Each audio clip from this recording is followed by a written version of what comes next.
talagang, ano yung drive na parang, hindi, ito talaga yung gusto kong gawin eh. Ano yun? Ano Opo. yung, bakit ganun? Bakit ganun? Paano ka napunta doon? Kasi di ba, parang irerespeto mo si papa mo, mahal na mahal mo. Di ba, Opo. dapat sumusunod tayo sa magulang natin. Pero ba't ikaw parang, hindi, gusto ko talaga to. Gusto kong mag-boxing talaga, basagan ng mukha. Di ba kasi yung mga fight mo previously, talagang halos magka-draw or halos talunin ka nung kalaban mo eh, di ba? Parang, bakit gusto mo pa rin talaga? Ganon Yun po kainit? talaga yung ano eh, yung gusto ng puso ko. Tingin mo hanggang world title, Opo. tuloy-tuloy pa rin yan? Opo. Okay, sige. So dahil yan yung gusto mong alam klaro na sa mga Pilipino sa amin na yan talaga yung gusto mong pasukin kahit umabot ng world title fight. So ano ba yung pinaka matinding paghahanda mo ngayon na masasabi natin na someday magiging world champion ako? Ano, ah focus lang talaga sa mga fights ko. Ginagawa ko rin po kasi yung parang stepping stone na gumaling rin ako at mag-improve yung mga galaw ko para Okay. pagdating ng title fight, alam ko sa sarili ko po na handa po ako. Okay. So, 'di ba si Papa mo nung nag-start siya ng career niya, maraming nang mamalit sa kanya, tapos yung pinagdaanan niya, nagtitinda ng pandesal. Ikaw ba may mga ganong senaryo ka sa buhay mo na ang hirap naman ng buhay? Yung ganon. May ganon ba? Opo, opo. Anong aspeto 'yun? Pwede mong ikwento sa amin para ma-inspire din kami, pati yung ibang mga boksingero. Nung ano po, nung kahit mag ano lang po ako, yung magtulong sa pamilya ko sa ano, sa farm, parang ganun. Pero kahit mahirap, training, tapos tulong sa pamilya, ganun.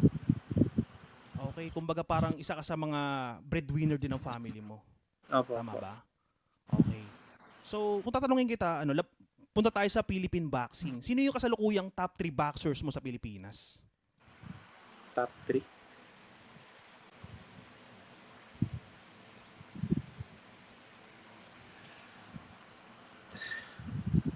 Ah,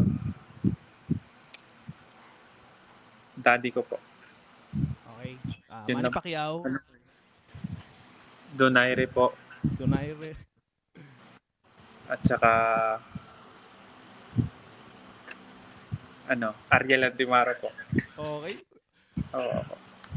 Okay, kumbaga nakikilala natin to si Eman Bako sa mga brother kung gaano ka siya kasi teammate niya yun eh, 'di ba? Si Opo, opo. Ariel. So ibig sabihin nililift up mo siya. Ganong klase Opo. kang personalidad, nakikita ka namin na yung mga kasama mo sa likod mo, inaangat mo rin. Bagay na nakita namin kay Manny Pacquiao. So talagang na-amaze kami sa pagkatao mo kasi nako-curious kami sa iyo. So salamat Eman Bacosa. Tapos ito pa, Salamat. alam natin na gifted si Papa mo, no, Manny Pacquiao, kaya naging 8 division champion. Ikaw ba may napapansin ka ba ngayon sa bawat laban mo na masasabi mo, ito gift ko to from God? Kumbaga hindi mo nakita yun sa papa mo na ngayon habang lumalabang ka unti-unti nakikita mo yun. Ano yun? Yung mga ano po, mga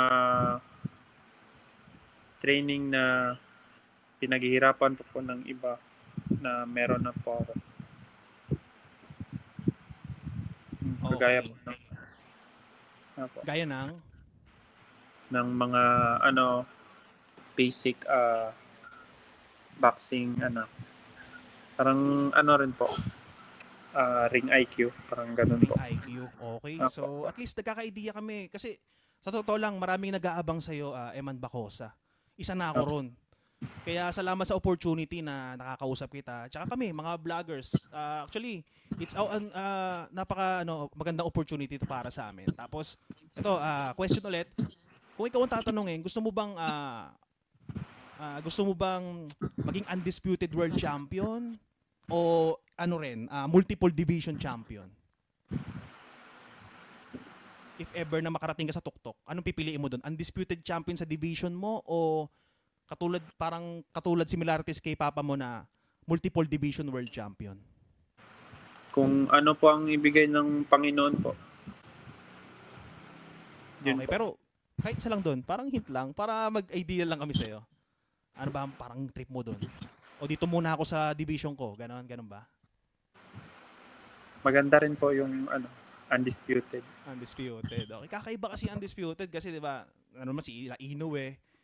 So ito brother, tungkol naman sa sa mga coach, no. Gusto mo din bang ma-experience na mahawakan ni Coach Freddy Roach? At tingin mo, sige yun na muna. Gusto mo rin ba mahawakan ni Coach Freddy Roach? Opo. Bakit? May malaking impact ba sa'yo si Coach Freddy Roach?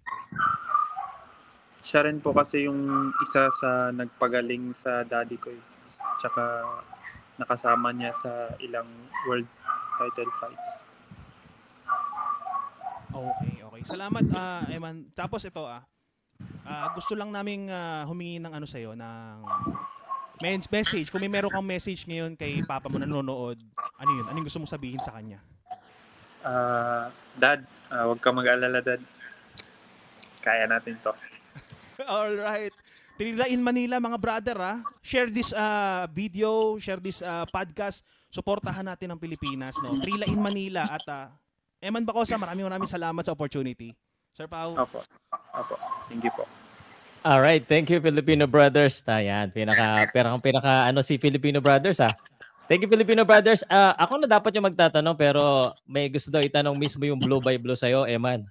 Ito yung pinakamahirap na tanong ngayong gabi. Kay JC. Hi Eman, kamusta? Kamusta ka? Maayos naman po. Okay, sige si Eman kasi simula nung nag-start ka sa boxing, kasama na natin to sa Blue by Blue kasi Blue by Blue baby kasi ito. Actually, napakasimple lang. Sumingit na ako kay Sir Pao. Gusto ko lang malaman sino ang Mount Rushmore mo sa boxing. Yung all-time, top 4. Yun lang. All-time? Ano po yan? Ibig sabihin yung apat, yung top 4 mo of all time. Pwedeng Pilipino, pwedeng international. Sino yung pinakamagaling na apat para sa'yo? Yun lang question ko. Para po sa akin, unang-una si daddy ko po. Tapos, Muhammad Ali, Mike Tyson, at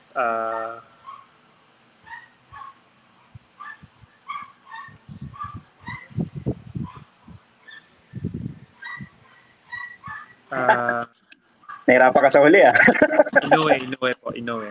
Inoue.